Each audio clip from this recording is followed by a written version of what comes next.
The fastest growing religious group among younger people is not another religion. It's nothing. And that should terrify every major institution on earth. Because this shift is not happening because young people suddenly hate spirituality. It's happening for a much stranger reason almost nobody talks about. And once you see it, modern religion starts looking completely different. Religion used to solve immediate survival problems. For most of human history, life was brutally unstable. People were not worrying about finding purpose or living their best life. They were trying to survive long enough to see next winter. Children died constantly.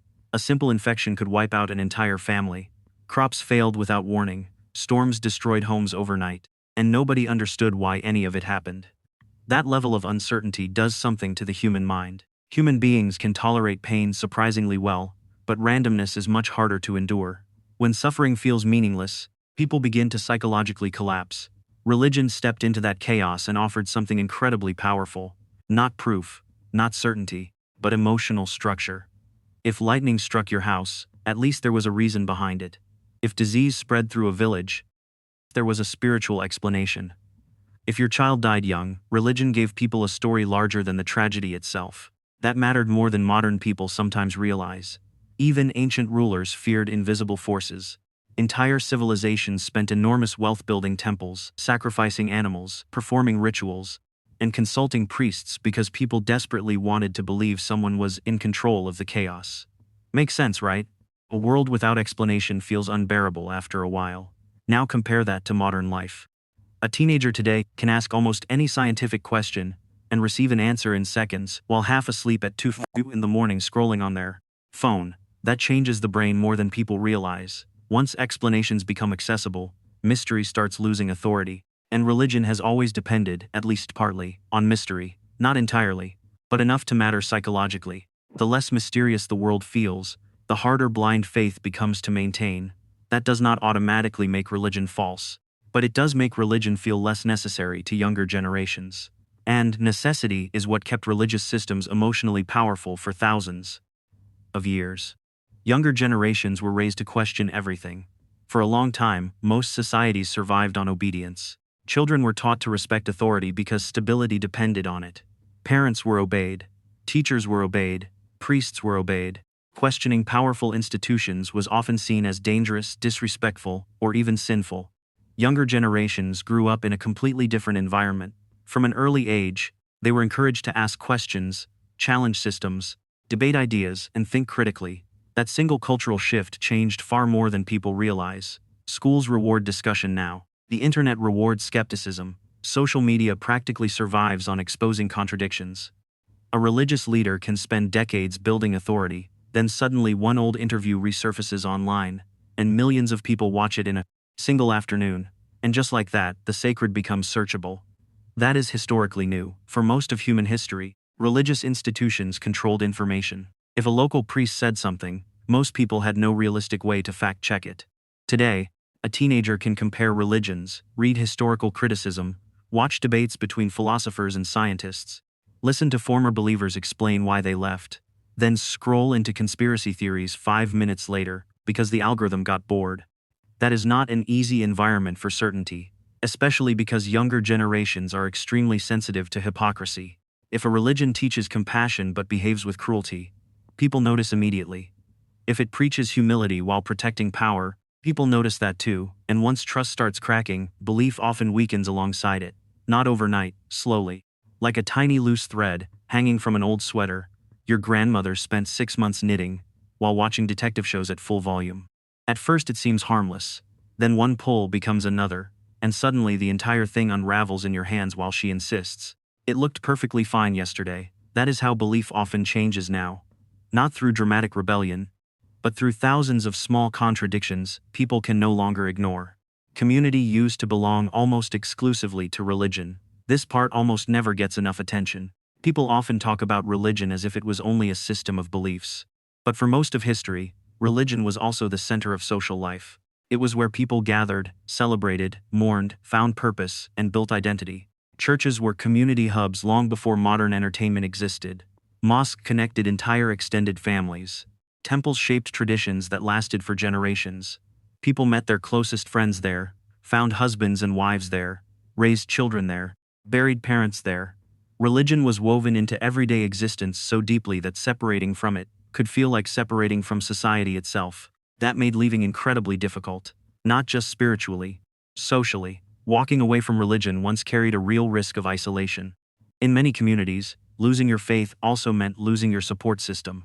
Human beings fear loneliness more than most people realize. Psychologically, exclusion can feel almost like physical pain. Our brains are wired for tribe because, for most of human history, survival depended on staying connected to the group. That instinct never disappeared. What changed is where people now find belonging. Younger generations can build identity almost anywhere. Online communities connect people across countries instantly. Gaming groups become friendships. Fitness culture becomes a lifestyle. Political movements become moral tribes. Philosophy channels attract millions of people searching for meaning outside traditional religion. And somehow, somewhere, there are entire online communities dedicated to restoring old 1970s tractors, with the emotional intensity of medieval monks protecting sacred scrolls. Human beings will bond over absolutely anything if given enough internet access. The deeper point is this: religion no longer owns community the way it once did. For centuries, it dominated the market on belonging, morality, identity, and meaning. Now it competes with thousands of alternative tribes offering purpose without the same level of obligation. Many demand less guilt, less obedience, and fewer uncomfortable conversations about eternal punishment, while people are still trying to finish their coffee and scrambled eggs. That changes the psychological power religion once held over everyday life. The problem isn't science, it's psychological conflict. Most people assume younger generations are leaving religion because of science. They imagine debates about evolution, the age of the universe, or whether miracles violate physics. Those arguments matter sometimes, but they are usually not the deepest reason belief weakens. The deeper issue is psychological conflict. Younger generations are intensely focused on emotional authenticity. They want their beliefs to feel internally consistent. If something feels emotionally contradictory, they struggle to ignore it even when they want to believe. That creates tension inside many religious systems.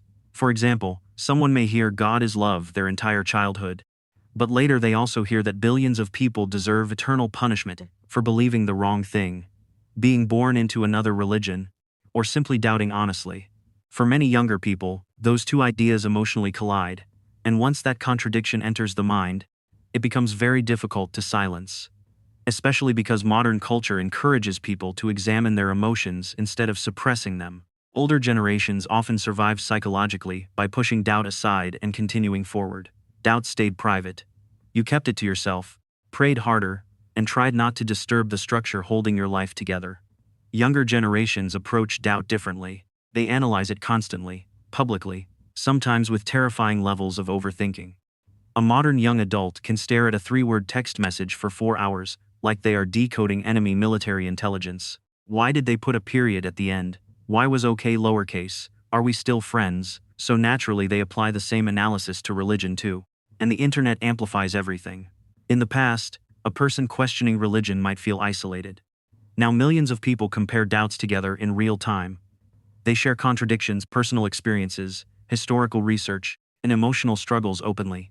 Doubt is no longer private. It became collaborative. That changes belief permanently because once people realize others share the exact same questions they were once afraid to ask, the emotional power of silence begins to disappear. And religion historically depended far more on silence than many institutions are comfortable admitting.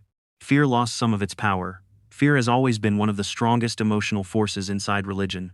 Fear of hell, fear of judgment, fear of divine punishment, fear of dying without meaning. For centuries, those fears shaped entire civilizations because they touched the deepest human anxieties imaginable. And to be fair, fear works. It always has. Fear can make people obedient, loyal, cautious, and deeply committed.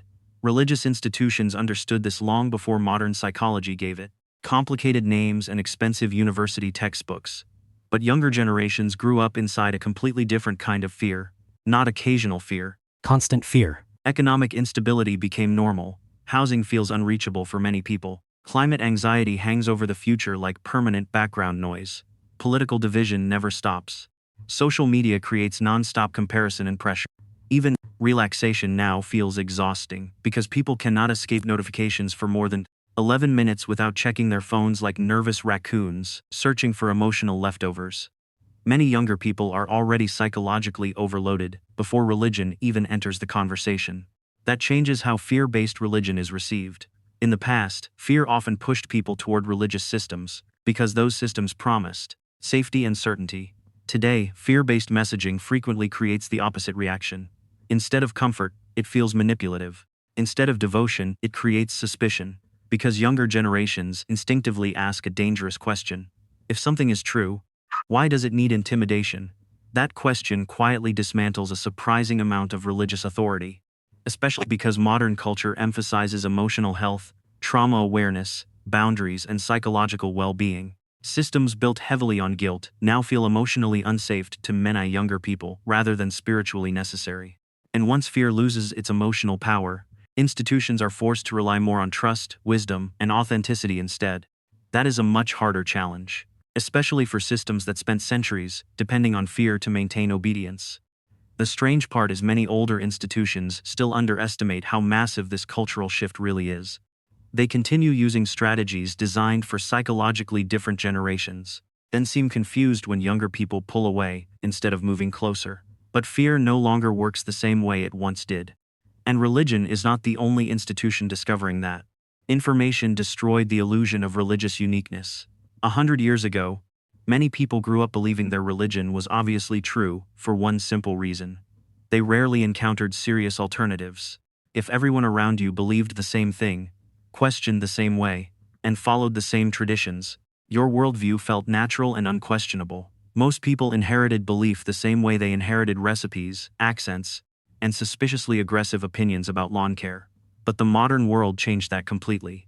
A teenager today can study Christianity, Islam, Buddhism, atheism, Stoicism, neuroscience, ancient mythology, and philosophy before finishing high school. They can watch debates between believers and skeptics while eating cereal at midnight. They can hear intelligent arguments from every side within a few hours. That level of exposure changes certainty, because eventually people notice something deeply uncomfortable.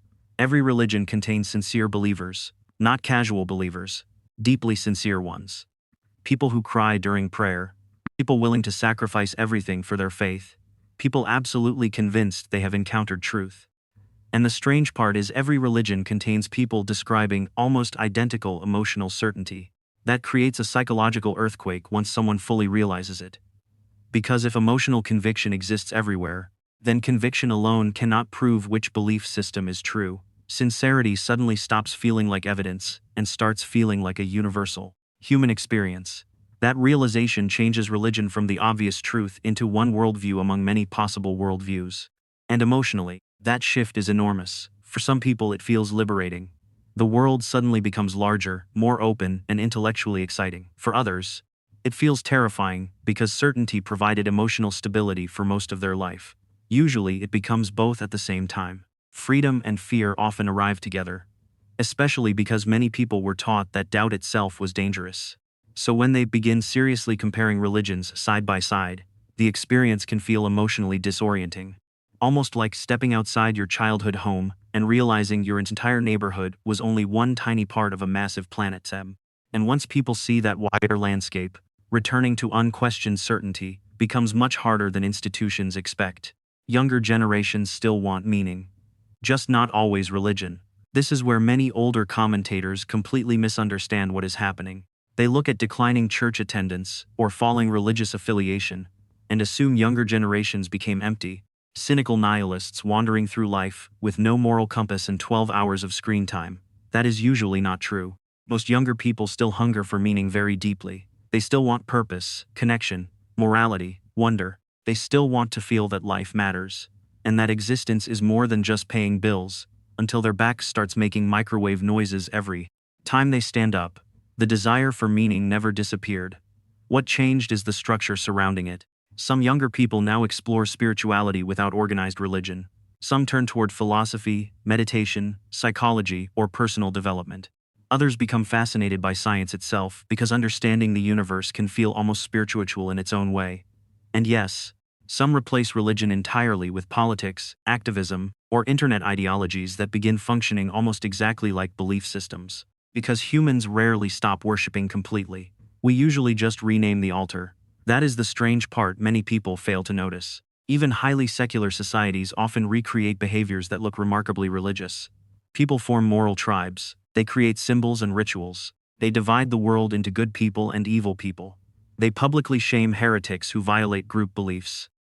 They defend ideological doctrines with emotional intensity that sometimes looks less like rational discussion and more like medieval warfare with better lighting and worse attention spans. The architecture of belief stays surprisingly similar even when religion fades, because the human brain still craves certainty, identity, belonging, and meaning. Always has. That instinct is ancient. People want something larger than themselves, something that explains suffering, gives structure to chaos, and tells them who they are. Religion fulfilled that role for thousands of years. But human psychology did not suddenly change because people stopped attending services every Sunday. The need remained. Only the language changed. And honestly, that may be one of the most important things happening beneath modern culture that almost nobody fully talks about yet. Religion may not be dying, but its old form is. This is the part many people quietly sense but rarely say out loud. Religion itself may not disappear. Human beings have searched for meaning, morality, and transcendence for thousands of years. That impulse is probably not going anywhere. But the age of automatic belief is fading. Previous generations often inherited religion the same way they inherited nationality or family traditions. You were born into a belief system, surrounded by it constantly, and questioning it deeply was often discouraged. Faith was less of a personal investigation and more of a cultural default. Younger generations approach religion very differently. They investigate it, compare it, negotiate with it, customize parts of it, or sometimes leave it entirely. Belief is becoming more individual and less automatic. That creates enormous pressure on institutions built around unquestioned authority, especially because modern people increasingly value personal experience over tradition alone. Because we have always done it this way, no longer feels emotionally convincing to many younger minds. They want authenticity, transparency, psychological honesty. And honestly, religion faces a challenge now that is historically very new. People no longer fear being spiritually wrong as much as they fear being psychologically manipulated. Think about how massive that shift really is. For most of history, religious institutions held enormous power because fear of divine punishment outweighed almost everything else. Today, many younger people are more concerned about emotional control, guilt, shame, or coercion than eternal consequences. That changes the entire relationship between institutions and belief. It forces religions to compete in a completely different psychological environment. The religions that survive the future may end up looking very different from the ones dominating the past. Perhaps less control and more openness, less certainty and more dialogue, less rigid authority and more personal exploration. Or maybe the opposite happens. Maybe religions become smaller but more deeply committed, tighter communities with stronger conviction. Nobody fully knows yet, but something fundamental is clearly shifting beneath modern culture. You can feel it almost everywhere now, not only in empty churches or declining attendance numbers, but in ordinary conversations people are finally willing to have openly without whispering, apologizing, or feeling ashamed for asking difficult questions. Younger generations are not becoming less religious because they suddenly became immoral, arrogant, or corrupted. Most are simply responding to a world that changed faster than ancient systems were prepared for. A world with infinite information, constant comparison, psychological self-awareness, and fewer reasons to accept authority automatically. Religion once answered questions people could not escape. Now people are asking different questions entirely. And whether someone keeps their faith or leaves it behind, the deeper story is the same. Human beings are still searching for meaning, still searching for truth, still trying to understand why existence feels so strange in the first place. That part never changed.